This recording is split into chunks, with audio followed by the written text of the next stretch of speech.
Assalamualaikum warahmatullahi wabarakatuh dan salam sejahtera. Jadi, apa yang ada pada S24 Ultra ni? Saya akan cuba nak menjawab soalan tu dalam video ni.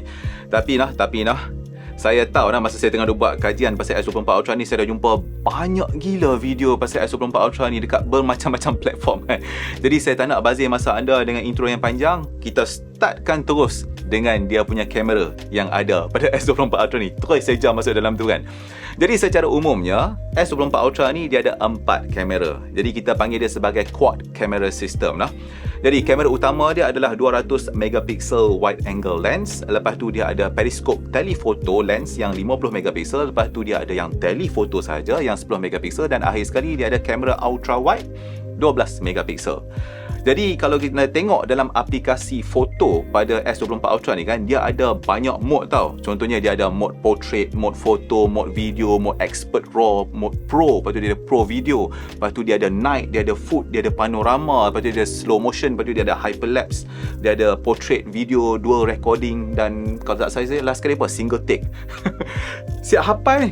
Sebab apa? Sebab saya duk test gila-gila. Sebab kata banyak betul dia punya mode foto kan.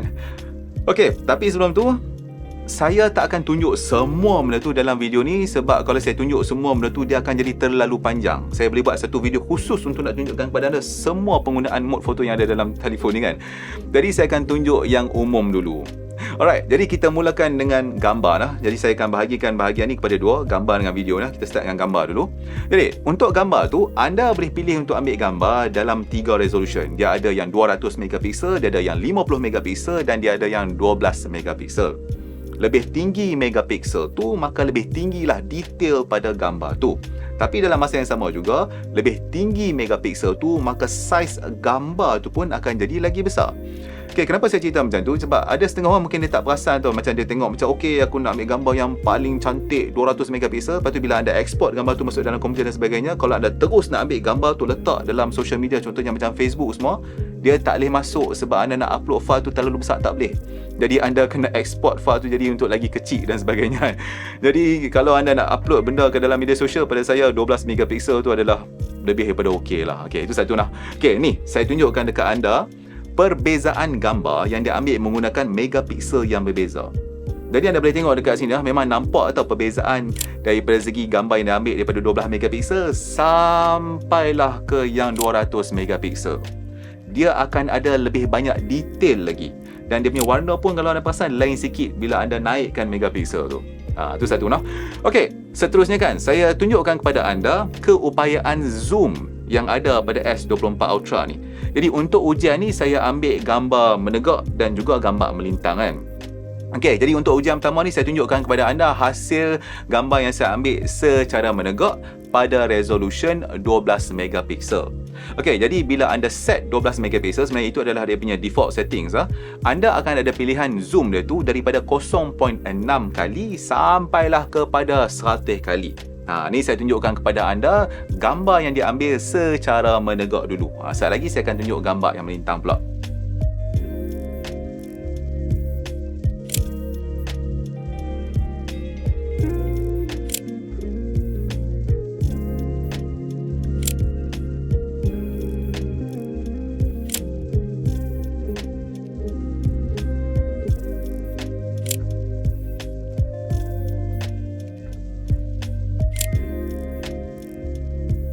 Ini pula gambar yang diambil menggunakan resolution 50 megapiksel. Untuk yang 50 megapiksel, anda ada pilihan zoom daripada 1 kali sampailah kepada 10 kali sahaja.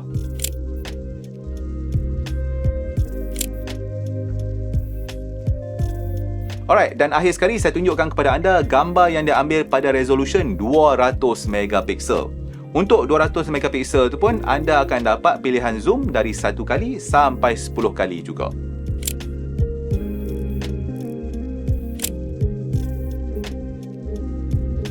Okey ni, saya tunjukkan pula kepada anda gambar yang diambil secara melintang.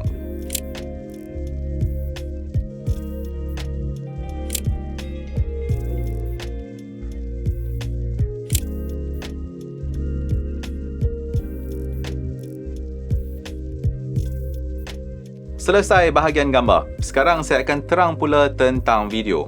Jadi S24 Ultra ni membolehkan anda untuk rekod video pada resolution tertinggi 8K 30 frames per second.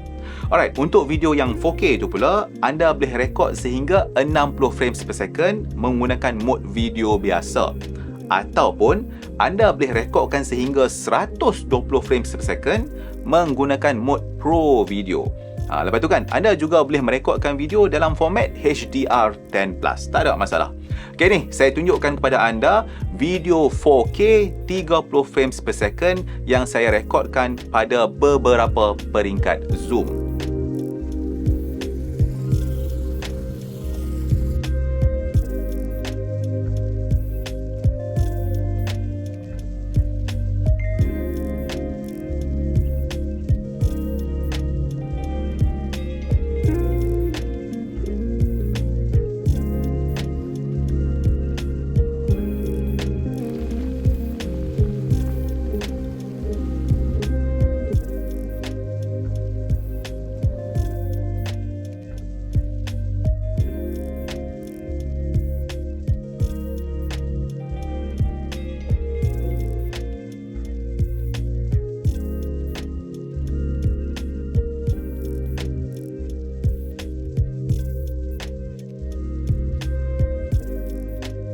Alright, tuan-tuan dan puan-puan sekalian, macam saya kata tadi kan, kalau saya nak fokus hanya kepada kamera rasanya terlalu banyak untuk saya nak tunjukkan. Jadi kalau anda nak lah kan, saya boleh buat satu episod khusus untuk kamera saja. Kalau anda nak, anda bagi tahu dekat saya di ruangan komen. Okey, jom kita teruskan. S24 Ultra ni bukan saja boleh menghasilkan gambar dan video yang cantik, malah performance dia pun adalah sangat baik. Jadi kalau anda adalah jenis orang yang suka multitask, bertukar-tukar di antara aplikasi macam saya buat kan, maka insyaAllah anda tak akan hadapi sebarang masalah dengan telefon ni. Malah kalau anda nak scroll secara berterusan laju-laju dalam aplikasi, katakanlah macam Facebook ke, YouTube ke, ataupun macam saya pakai aplikasi nama Medium sebab saya suka baca artikel kan, memang tak ada isu lah. Pada saya, apa yang ada dalam telefon ni memang bagus lah. Contohnya anda tahu kan, dia ada Snapdragon 8 Gen 3, lepas tu dia punya RAM pun 12GB, lepas tu dia punya storage tu adalah UFS 4.0 yang paling laju sekarang ni. Jadi anda boleh buat macam-macam lah dengan telefon ni. Dan cakap pasal chipset tu, kalau anda tak tahu, Snapdragon 8 Gen 3 adalah antara beberapa smartphone processor yang berada dalam ranking yang tinggi sekarang ni. Kalau tak salah saya dalam top 3 macam tu. Jadi persoalan seterusnya, performance gaming pada telefon ni okey ataupun tidak?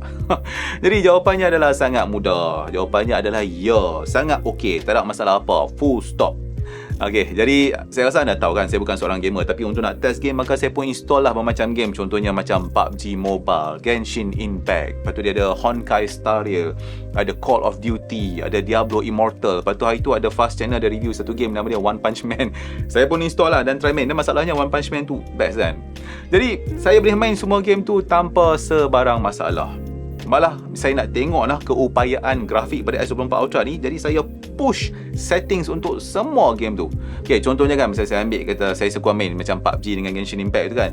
Jadi saya akan letak settings yang tertinggi. Jadi saya bagi dua contoh tu kepada anda kan. Contohnya untuk yang Genshin Impact tu, semua grafik settings dia tu saya pilih sama ada yang ada high, highest ataupun extreme. Tengok apa yang ada kat situ yang saya boleh pilih paling tinggi. Dan dia punya FPS pun saya set kepada 60 frames per second. Pendek katanya, the highest settings yang ada kat situ kan, semua saya set.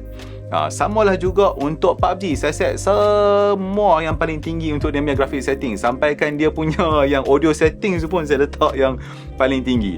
Jadi saya pun main lah game, cuba main game dalam setengah jam, sejam macam tu setiap satu kan, lebih kurang.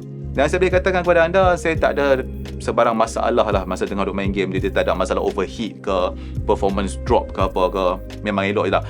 Saya cakap direct dekat sini ya, saya bukan seorang gamer yang main sampai 3-4 jam, dan saya tak test main sampai 3-4 jam dalam game ni. Paling dahsyat pun saya rasa saya main dalam sejam macam tu ya. Jadi untuk nak tunjukkan kepada anda lah dia punya suhu kan, jadi saya gunakan thermal camera tu. Jadi ini adalah dia punya suhu tertinggi yang saya boleh rekodkan pada telefon ni bila saya main game dalam lebih kurang dalam 40 minit ke sejam macam tu. Okay, jadi saya main dua game saya kata tadi, PUBG Mobile dan juga Genshin Impact. Alright, jadi kalau anda nampak dekat sini dah, bahagian yang paling panas tu adalah pada bahagian belakang telefon ni yang dekat kamera tu, dalam 40 Celsius lebih kurang macam tu. Seterusnya saya akan ceritakan kepada anda tentang keupayaan rangkaian telefon ni. Jadi telefon ni dia menyokong 5G dan juga Wi-Fi 7. Jadi untuk 5G tu dia menyokong 5G NSA dan juga SA, dan frekuensi band yang sokong adalah yang sub 6 GHz dan juga yang millimeter wave. Jadi nanti bila ada kat Malaysia kita boleh cubalah millimeter wave tu noh. Alright. Untuk yang Wi-Fi 7 tu pula, kalau nak ikutkan daripada segi apa yang ditulis untuk spesifikasi S24 Ultra ni, dia menyokong tri-band Wi-Fi 7, maksudnya yang 2.4, 5 dan juga yang 6 GHz tu. Okay, tapi sebelum tu ni saya tunjuk dulu kepada anda hasil testing 5G yang saya buat di Cyberjaya. Jadi apa yang menariknya adalah kan, daripada banyak-banyak telefon yang saya cuba buat testing 5G kat tempat lokasi yang sama tu kan, pertama kali tau, saya berjaya dapat 1.5 gigabit per second untuk download melalui speed test. Jadi sebelum ni kalau saya gunakan telefon lain, biasanya saya akan dapat lebih kurang dalam 1.2 ke 1.4 gigabit per second macam tu kan. Jadi anda boleh tengoklah video-video yang lain dekat Penawar Teknologi kan. Okey, sambil itu saya juga gunakan aplikasi macam Fast dan juga Nperf kan, dan saya memang boleh dapatlah semua lebih daripada 1 gigabit per second untuk download. Lepas tu latency di antara aplikasi tu pun semua elok, di antara 20 ke 30 milisecond macam tu. Ping baik lah maksudnya. Okey, itu cerita tentang 5G. Untuk Wi-Fi pula kan, jadi saya ada sedikit masalah tau dengan Wi-Fi untuk S24 Ultra ni. Jadi macam saya katakan tadi, Wi-Fi dia sepatutnya ini adalah Wi-Fi 7 tri-band. Tapi saya dah uji banyak-banyak kali lah, saya tak boleh nak connect dengan Wi-Fi 7 menggunakan telefon ni. Masalahnya dia hanya tunjukkan Wi-Fi 6 saja. Saya tak pasti kenapa. Jadi contohnya saya ada buat ujian di mana saya disablekan yang Wi-Fi 2.4 dan juga yang 5 GHz Wi-Fi 7 tu kan. Jadi saya hanya enablekan yang Wi-Fi SSID yang 6 GHz tu. SSID tu memang tak keluar lah dalam senarai Wi-Fi tu. Dan masalahnya, saya bukan hanya menggunakan satu router tau. Saya gunakan beberapa router Wi-Fi 7. Semua tak boleh.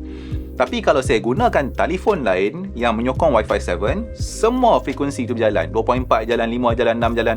Elok, tak ada masalah. Dia cuma bermasalah dekat S24 Ultra ni. Tak jalan pula, saya tak pasti kenapa kan. Okey, dah cakap pasal Wi-Fi tu, saya buatlah testing Wi-Fi 6 tu menggunakan telefon ni. Okey, sebenarnya macam ni, Wi-Fi 6 tu pun dah elok sangat, tak ada masalah. Tapi memandangkan dia kata telefon ni support Wi-Fi 7, jadi saya nak test lah. Tak jalan. Tapi Wi-Fi 6 jalan elok. Saya buat open speed test memang tak ada isu. Cuma itulah dia. Saya teruja dapat telefon ni sebab nak test Wi-Fi 7, jadi tak jalan. Dan masalahnya adalah macam ni tau. Bila saya cari kat internet, saya search dan sebagainya kan, saya nampak ada ramai tau orang yang mengadu tentang isu Wi-Fi 7 pada S24 Ultra ni. Jadi saya rasa mungkin masalah ni adalah masalah firmware lah kot kan. Saya harap ini bukan masalah hardware. Kalau masalah hardware memang jenuh tak boleh buat apa lah. Harap ini hanyalah masalah firmware. Jadi kita tunggulah, mana tahu mungkin akan ada update daripada Samsung tak lama lagi kan. Alright. Okay, itu kita dah cakap pasal 5G dan juga Wi-Fi. Ni saya cerita dekat anda pasal LAN pula kan. Jadi memandangkan telefon ni dia mempunyai port USB Type-C yang 3.2 tu, maka saya boleh sambungkan yang USB-C ke 2.5G Ethernet adapter. Saya boleh cucuk direct dekat telefon ni. Jadi saya buat ujian. Jadi untuk nak buat ujian tu, saya sambungkan komputer ITX saya. Mungkin anda pernah tengok sebelum ni kan, komputer kecil tu. Saya gunakan dia sebagai server open speed test. Lepas tu saya sambungkan telefon ni kepada adapter tadi tu, dan saya sambunglah pergi kepada satu Wi-Fi router yang menyokong port 2.5G. Nah, dan apa yang anda boleh dapat di sini lah, yang S24 Ultra ni dia boleh dapat kelajuan download dalam 700 lebih megabit per second macam tu tau. Dan dia punya upload pula dapat 1 gig lebih. Memang mantap. Dan dia punya ping tu, yang tu paling dahsyat, hanya 2 milisecond sahaja.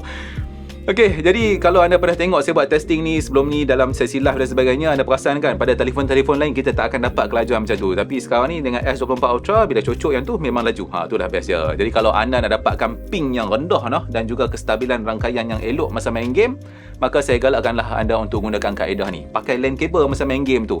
Jadi ping dia memang confirm jauh lebih rendah kalau nak dibandingkan dengan sambungan Wi-Fi. Salah satu perkara yang menarik yang ada pada S24 Ultra ni adalah dia punya screen. Jadi macam yang saya pernah ceritakan dekat anda dalam video unboxing sebelum ni kan, ini dikatakan antara screen yang paling kuat, paling tahan cala, paling jelas dalam pasaran sekarang ni. Tapi apa yang paling penting adalah pantulan pada skrin ni dikurangkan sebanyak 75%. Dan memang betul tau, saya dah test kan. Saya halalkan cahaya pada skrin telefon ni berbanding dengan telefon lain. Memang kalau telefon lain tu semua dia akan pantul balik lebih kurang macam cermin, tapi kalau yang S24 Ultra ni pantulan dia tu adalah sangat kurang. Jadi kalau anda nak gunakan telefon ni dekat luar, anda duduk bawah pokok yang ada matahari ke apa ke, jadi anda tak akan nampak sangat bayang pokok tu kalau nak dibandingkan dengan telefon lain. Dia masih nampak lagi tapi tak dahsyat. Anda nak guna bawah lampu macam sekarang ni saya duk pakai pun tak ada masalah, anda akan nampak. Jadi anda tak akan terganggu sangat dengan pantulan cahaya tu. Jadi skrin ni akan membolehkan anda untuk nak fokus pada apa yang ada pada telefon tu dan bukan pada apa yang dipantulkan tu. Okey, itu satu pasal sebab pantulan tu pada saya adalah benda yang penting lah, sebab kadang-kadang dia mengganggu kan. Alright, daripada segi keterangan skrin pula, kalau anda gunakan telefon ni dalam bangunan ataupun indoor, maka dia akan limitkan dia punya brightness tu sampai 1000 nits macam tu.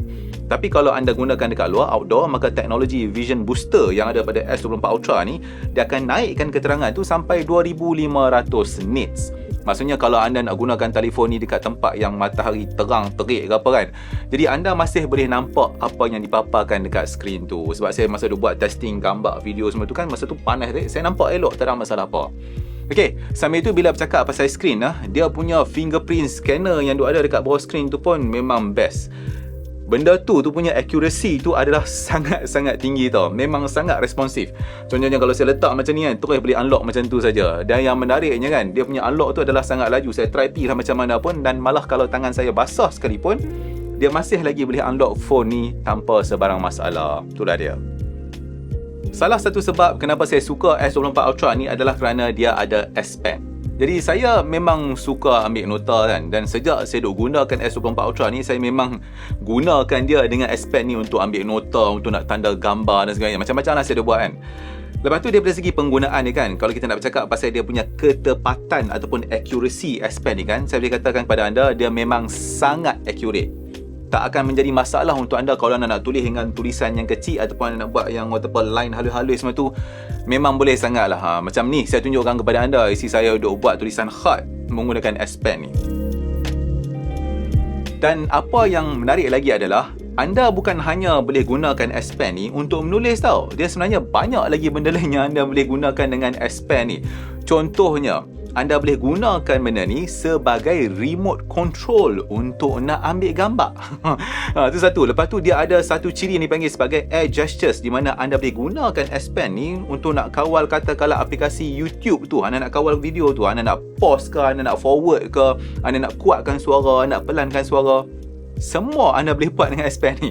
Jadi sebenarnya kan, bila saya duk kaji-kaji, banyak lagi tau benda yang kita boleh gunakan S Pen ni. Jadi saya mungkin boleh buat satu video khusus tau untuk S Pen ni. Jadi kalau anda berminat dengan video tu, tulis kat ruangan komen.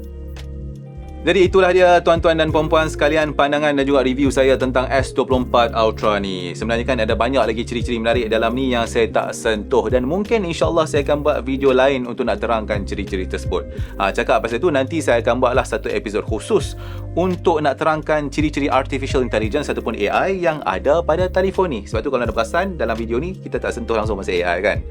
Okey, jadi sebagai rumusan, kalau anda tanya saya S24 Ultra ni sesuai untuk siapa, maka saya akan cakap dia sesuai untuk semua orang. Untuk kerja boleh, untuk gaming boleh, untuk nak hasil konten pun boleh, semua boleh. Tapi memandangkan telefon ni adalah telefon flagship dalam kategori premium, maka harga dia pun boleh tahan jugalah. Alright, sampai sini dululah video saya untuk kali ini. Jadi kalau anda rasa video ni mendatangkan manfaat kepada anda, maka saya harap anda sudilah untuk subscribe ke channel YouTube Pendakwah Teknologi kalau anda tak subscribe lagi, dan juga follow Facebook, Instagram, X, TikTok dan juga LinkedIn rasmi Pendakwah Teknologi. InsyaAllah kita jumpa lagi dalam episod yang seterusnya. Terima kasih kerana menonton. Assalamualaikum.